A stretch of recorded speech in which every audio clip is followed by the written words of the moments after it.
feelings don't require action. Very similar. I think this one is super powerful for, will relate to all phases, but especially the beginner. So if you're a beginner, you have to separate you feeling something and you acting on that feeling, because you may feel hopeless many, many times, but you need to continue to do the activities that are aligned with your goal. You may feel hungry, but you need to not eat the cookie to stay aligned with your goal. You may feel angry, but know that retaliating at your coworker has no likely positive outcome. You may hate your boss, but undermining them in front of the team may make you feel good in the moment, but again, destroy your long-term career prospects. And so I think creating a gap. And so I was talking to one of our CEOs who was having a little bit of stress issue. And I said, I want you to think that you're a Yeti can. I want you to think you're one of these cans that has a vacuum between both walls. I was like, you got your feelings on one side, you've got your internal temperature, and you've got your external temperature. And I was like, I just want you to do this. Just create space, and space within the context of behavior is time, which is when I feel something and I have the desire to act on it, you can, at that moment, you have the lowest action threshold, which means that you're the highest likelihood of behaving or doing something is when you have this feeling. And so I want to make as logical of decisions as I possibly can. Hopefully we're all aligned on the fact that logical decisions in general work out better than illogical decisions. And so if we make logical decisions on a regular basis, then we'll have longer term outcomes. If we want to increase the likelihood that our decisions in general are logical, then we want to create space between when we feel and when we do.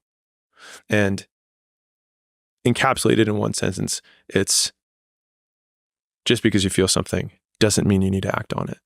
And if you have an idea that you want to act on because of a feeling, if it still feels good in the morning, then do it.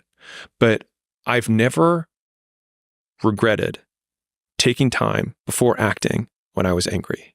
But I sure as hell have regretted almost everything that I've done immediately the moment I felt angry. If you're a beginner, just learning, figuring out how to make your first dollar, I'm a co-owner of Skool.com, Skool.com. You can start for free. It's a cool setup that we have to help people do it. And right now, 54.1% of people who start a paid community on Skool make money. So we have put a tremendous amount of effort, Sam and I, into trying to remove all barriers and all friction for people who are getting started so that they have literally no excuses. It's a way better strike rate than OnlyFans.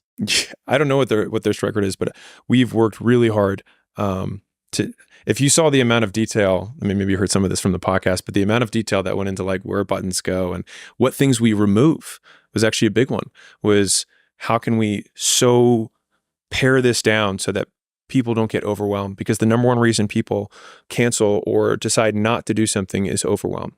And so we're like, okay, how can we funnel action into the clearest possible steps that people go step 1, step 2, step 3, and then all of a sudden they're like, oh, this actually worked. And so it's been really cool to see the thousands of people who have made their first dollar, which is what I make all my content about it to begin with. And so it's been the ride of my life. It's been awesome. Okay. I appreciate you, man.